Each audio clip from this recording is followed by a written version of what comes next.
and then you have Jake Paul, Gervonta Davis. That's the state of boxing. Yeah, that's right crazy. Let that sink in. Jake that's Paul, right Gervonta Davis is so crazy. 135 versus 200. That is. The rehydration limit or something is 195. And he goes, wait, I thought it was 190. Dean, that is bad. Because you know what that tells me? That tells me that even he recognizes that he's too big for him. Yes. He recognizes that he's too big for him. It's not the common thing to have in a contract if I'm Tank. A ladder. A ladder. Can I get a ladder? Somebody? You know what I mean? Hey, look, all kidding aside, if he hits him on the chin the way he can punch, Jake might be doing a dance. You know what I mean? Not voluntarily either. But we'll get into that more later. During a recent podcast, Joe Rogan shared his take on the much-hyped Jake Paul versus Gervonta Davis matchup, warning, this could get ugly. He stressed the massive weight difference, reminding everyone why boxing has divisions in the first place. Rogan said Jake's natural size and power give him an edge, but Davis's timing, speed, and skill make it fascinating. Still, he warned that the physical gap could easily turn the fight into something unsafe and one-sided. My opinion is, I just want to say, in case someone calls me into court, I'm an idiot and I don't know nothing. And don't take my advice. I love the Saudis. Don't take my opinion. I love the Israeli government. I love everybody. That had nothing to do with them. That was Jake Paul promoting it. You know, it's just doesn't bother me. There's compromising the sport, and that's like bad. It's just like if I bet on it, watching it with people who are so in on it, and then also man, the sports betting apps, they introduced like chat apps in them in Australia. So it's like they're trying to take the place of social media companies where you go together and you meet your friends. Like betting should be exciting enough without having a weird. They're just trying to draw you in. Thing. They're just trying to make money, right? So they're trying to draw you in. Joe Rogan keeps emphasizing how insane the weight gap is between Jake Paul and Gervonta Davis. Paul usually competes near cruiserweight, around 195 to 200 pounds, while Davis has spent nearly his entire career at lightweight, hovering close to 135 pounds. That's a difference Rogan calls extreme even by exhibition standards. WBA lightweight champion Gervonta Davis, who's unbeaten in 31 professional contests, takes on the self-proclaimed problem child Jake Paul, one of the most influential and marketable global personalities. Paul and Davis square off in Miami after doubts around the fight being sanctioned in Georgia triggered a change in venue. Neither fighter can weigh more than 195 pounds. The weight is perhaps the most surprising factor. Paul has boxed most of his career around 200 pounds, the cruiserweight limit, but did tip the scales at 227 pounds when he faced off against Iron Mike Tyson last year. Davis, much smaller in stature, competes at the 135 pound mark and has also won world honours at super featherweight. And despite some discussions about possibly dropping down to 10 ounces, the pair seem set to wear 12-ounce gloves. And in terms of distance, despite the exhibition tag, the fight will play out over 10 3-minute rounds with 3 scoring judges at ringside, but the result will not be officially recorded on their professional records. Boxing purists and athletic commissions have also criticized the matchup. Many claim such a size mismatch would never pass under standard sanctioning rules. They argue that even with catchweights or an exhibition label, gaps this wide undermine the fairness and credibility that define professional boxing. He should beat Jake Paul, shouldn't he? No, he shouldn't. You don't think... Sorry, so... I thought we were all unanimous here. You think Jake Paul beats Gervonta Davis? 70 pounds is 70 pounds. Gervonta Davis is very small. 5'5". He's tiny, bro. That's what I'm got saying. Jake Paul, He's a little 6'1". man. If Jake Paul's tucking up move on and absorbing punishment for walking forward, then look, there's a way advantage. Rowan views this fight more as a spectacle than a legitimate competition. He said, 135 versus 200. That's crazy, highlighting how absurd it is from a purist's perspective. He's also worried about safety, noting that when one fighter carries that much extra mass, every punch lands with far greater force. The smaller fighter may have skill, but the danger increases dramatically. In boxing, so you got Canelo Crawford, you got Mike Tyson, Floyd Mayweather, that's happening, and then you have Jake Paul, Gervonta Davis. That's the state of boxing. Yeah, that's right now. crazy. Let that sink in. Jake That's Paul, boxing right now. Gervonta Davis is so crazy. 135 versus 200. That is so nuts. They're all exhibition. None of them are. Yeah, they're exhibitions. But what does that mean?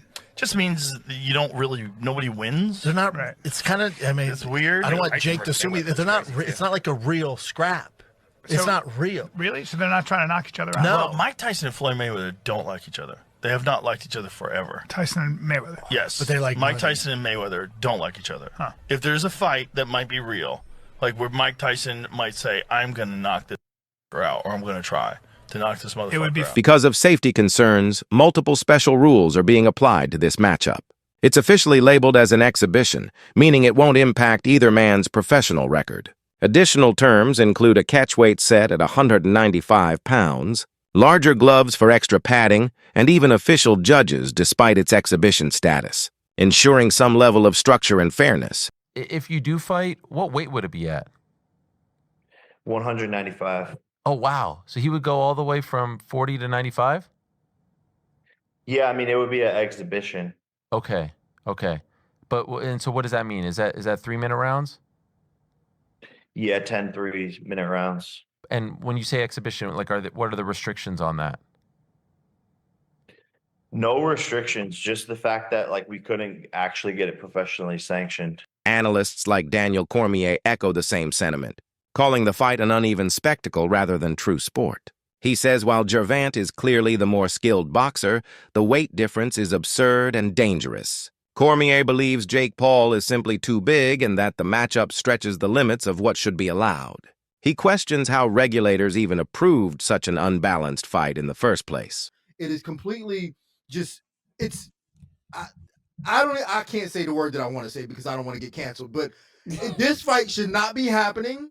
And the press conference was embarrassing. Gervonta Davis should not have a mic in front of him. It was absolutely embarrassing watching this thing. D, why, D? Just the fact that like every time when Jake Paul would say something to Gervonta Davis, he didn't know how to answer it. He was comparing himself to like P. Diddy at moments, and I was like, oh my God, get a mic away from this guy. This fight shouldn't be happening. And then he didn't even know what weight they were fighting. He's like, I thought That's it was bad, 190, D. it was 195. That was the craziest thing.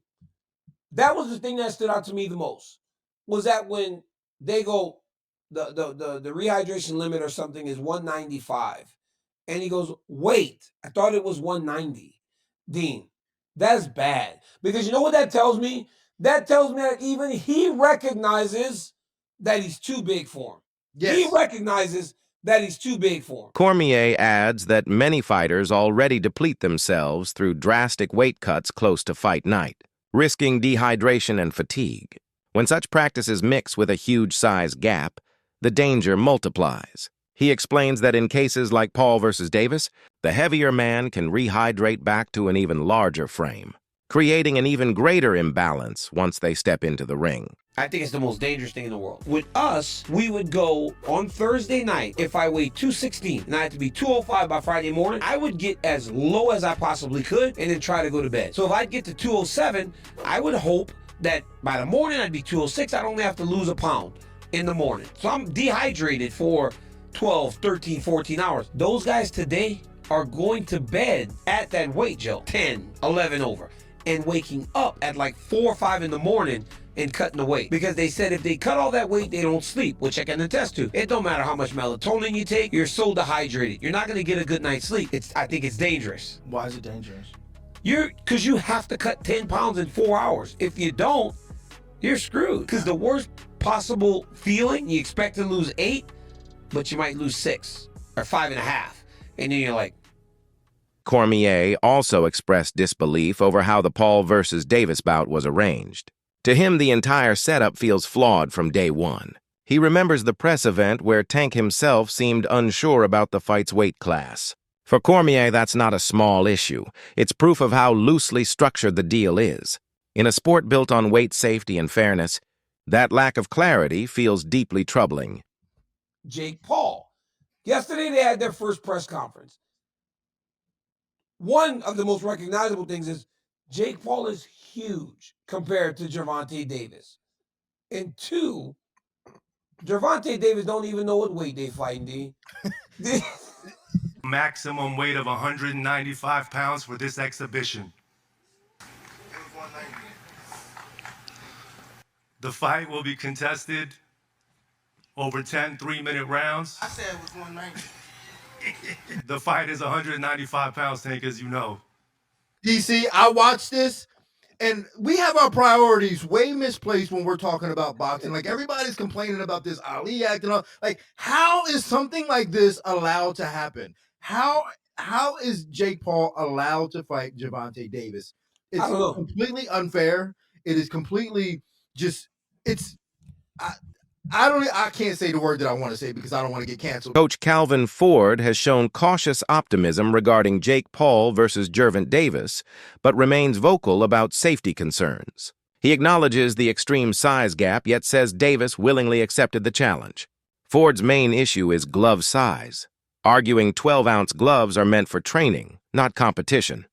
He's pushed for Davis to use 8-Oz and Paul 10-Oz gloves for balance, but Paul's team reportedly refused. My only concern is, the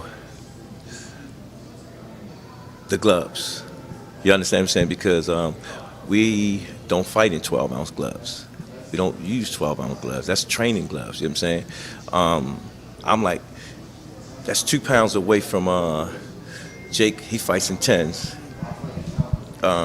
Tank fighting 8s, so he losing 4 ounces. So my thing is, I said, they said, put Tank in 8s, put him in 10s. That makes the fight more interesting. You know what I'm saying? And we'll go from there because I understand.